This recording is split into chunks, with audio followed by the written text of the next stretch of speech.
Are you ready to relive the past? Well, step right up. We have Atari, PlayStation, Nintendo, Sega. Get ready for a wild ride. Don't go anywhere, stay tuned. Get ready to take a trip down memory lane. That table can only mean one thing. We'll be doing something crazy here on memory lane. Let's see if we can turn the brightness down here for a second. And we're going to be discussing the Sega Dreamcast. See the controller right there. And we're going to be discussing ways you can play imports on the Sega Dreamcast. And one way in particular that I have. And here's the controller right here. And as you can see right here, we have a Game Shark little cartridge that plugs into the actual controller. And a Game Shark disc. Now, the reason why I'm showing you guys this is because eventually we're going to be doing some memory lane and high fidelity gameplay episodes featuring Sega Dreamcast games. I mean, after all, Sega Dreamcast has been around for 20 years. What a great gaming console and a great controller. Look at that thing. That's awesome. Alright, so let's get started here. So the first thing you want to do is pop in your Game Shark, and you have to track down a Game Shark CDX disc. And strangely enough, the disc looks like kind of like a PlayStation disc. It's kind of bizarre. And this disc is kind of beat up. So I found this on eBay for probably around $12 to $15. And I bought this separate. I found this for like maybe $8, so $20 for both of these. That's probably the average price point. Your best bet is to probably buy it separate. Find one of these in good shape, find one of these in good shape. Now, rule number one, this plugs into port number 2 on your controller. So you cannot use it in port number 1, you have to use this in port number 2. So plug that in there.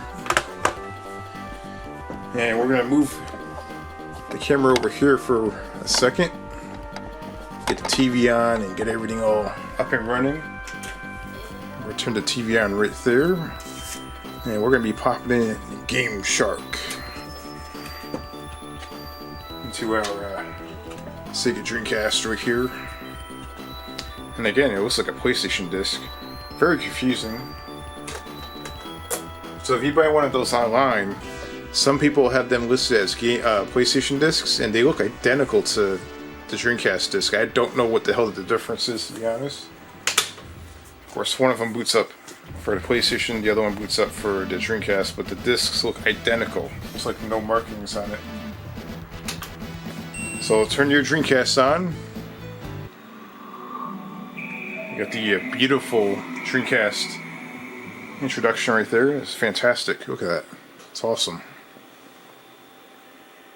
And immediately we're greeted by the famous Sega logo right there. That's always a good sign. I love when I boot up my Dreamcast and I see that Sega logo.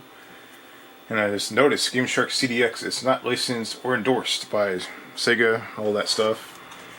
And right away we are greeted with a menu right here. So, of course, with the Game Shark you can also use cheat codes and all that stuff. You can do all kinds of crazy stuff with regular American games. But what you're going to do is click on Start Game. Oh, I felt that static. And Start Game Without Codes right here. Alright, so now you're going to pop in your import. Now, most people play burn games on Dreamcast. I used to do that. I had a whole huge booklet of burn games. I have no shame of saying that. I was back in high school. Didn't have a job or anything like that at that time, so I loved Dreamcast and I played the crap out of it. But now I'm buying games. So this is one of my favorite imports right here. Bomber Hahi. You may not even know what this is, but you're going to soon know what this is. I'm probably going to make a video on this soon. Bomber Hahi for the Sega Dreamcast. Japanese games. Rather expensive. Paid probably like around $80 for this game. It's in mint shape. No scratches, nothing like that. Pop it into your American Dreamcast.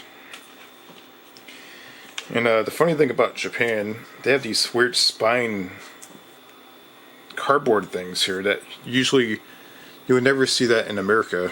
So we don't really care about that stuff too much. But this actually goes on the outside of the case. If you actually introduce that to America, these probably wouldn't even last a week. But yeah, look, everything's in mint shape here. Okay, click OK, and we'll see what happens here. The Dreamcast magically restarts, and let's see if it boots up Bomber Ha-He, a Japanese Dreamcast game.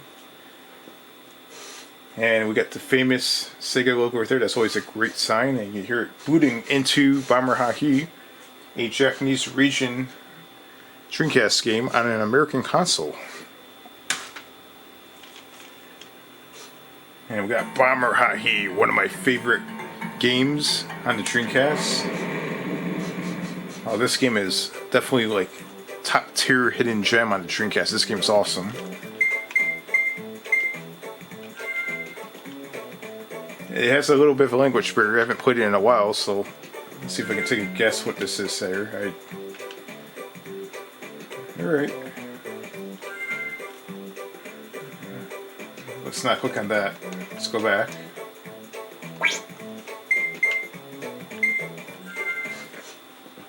Let's see how this plays out. Got the famous spinning, now loading screen on Bomber Ha-He. That's definitely a famous thing from that game. Check that out. Now loading. Spinning in circles. What a great game this is. Wait till you see this.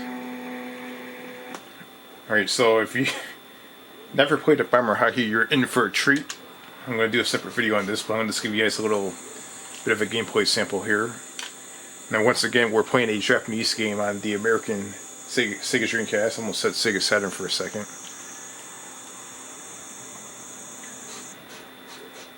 Alright, so let's play this Sega Dreamcast game right here.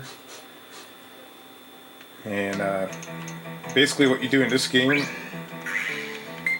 is you blow buildings up. And this game was set to release in the United States probably around, I think, October or November of 2001.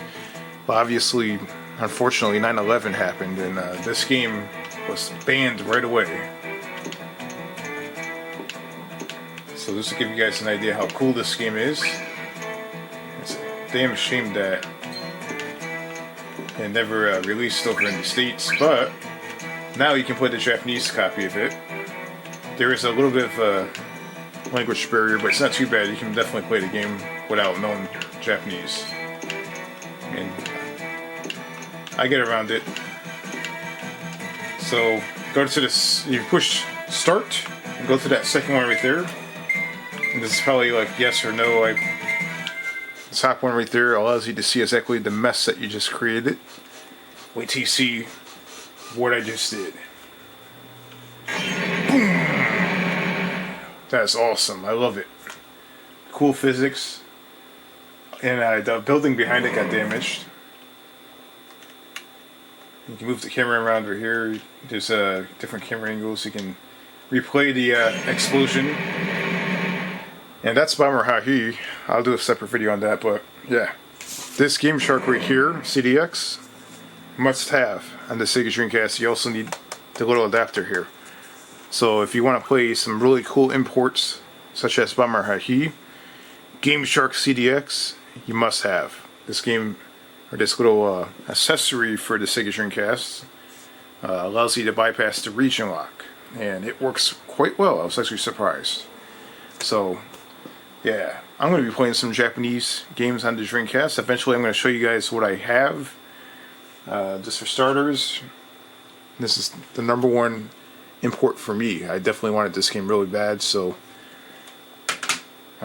stay tuned. I will definitely show you exactly what I have in the future. And so long, Dreamcast.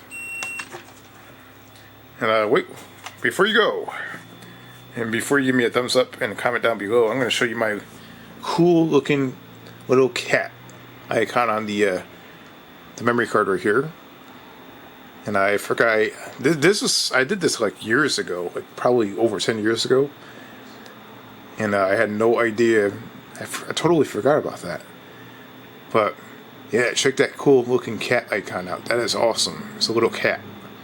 Meow. Check that out. It's pretty awesome. Thumbs up just for that. And comment down below. And let me know what your favorite Dreamcast game is. Just maybe I'll pick it up. Because I'm starting to build up a Dreamcast collection here. And I want real Dreamcast games, not burned games. So yeah.